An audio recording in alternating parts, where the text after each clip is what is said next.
मित्रो, आज आपण बघणार आहोत की पोलीस भरतीच्या ग्राउंडला आणि पेपरला आपल्याकडे किती टाइम बाकी आहे. तर बघा, तर मित्रो तुम्ही समजा 29 नोव्हेंबरला इमानदारीने अभ्यास व ग्राउंड चालू केला तर तुमच्याकडे पुढे चालून किती टाइम बाकी आहे पेपर आणि ग्राउंडसाठी.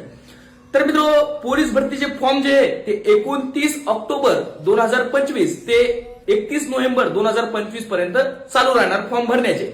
म्हणजे त्यामध्ये आपला पूर्ण नोव्हेंबर महिना पूर्ण नोव्हेंबर महिना जे आहे ते पूर्ण जाणार.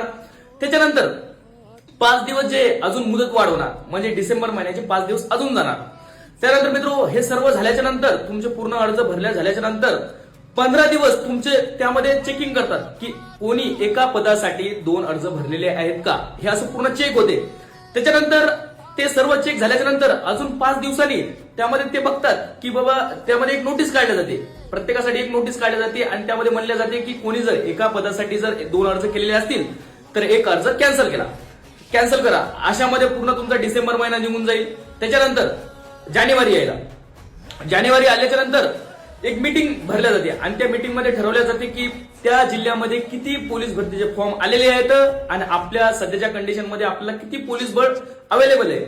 आणि त्याच्यानंतर आपल्याला ग्राउंड कोणत्या ग्राउंडवर घ्यायचंय हे सर्व त्याच्यामध्ये मीटिंग मध्ये ठरवल्या जाते. त्यामध्ये असं ठरवता तुमचं 15 जानेवारी पूर्ण निघून जाईल. म्हणजे 15 दिवस त्याच्यामध्ये निघून जातील. आणि त्याच्यानंतर तुमचं हॉल तिकीट कोणत्या दिवशी रिलीज करायचंय हे सुद्धा त्या मीटिंग मध्ये ठरवल्या जाते. तर असा अंदाज, आणि जानेवारी महिन्यात निवडणूक असल्याच्यानं ते अजून थोडं लेट होऊ शकते. तर असा अंदाज जानेवारी महिन्याच्या शेवटच्या आठवड्यात किंवा फेब्रुवारी महिन्याच्या पहिल्या आठवड्यात तुमचं ग्राउंडचं हॉल तिकीट येईल. ग्राउंडचं हॉल तिकीट ज्याने पोलीस भरती मारलेली आहे त्याला माहिती आहे ग्राउंडचं हॉल तिकीट कमीत कमी 10 किंवा 15 दिवस अगोदर येते. तर आपण समजू की बाबा तुमचं हॉल तिकीट जे आहे हे 1 फेब्रुवारी येणार आणि तुमचं ग्राउंड जे आहे हे 15 फेब्रुवारी पासून स्टार्ट होणार.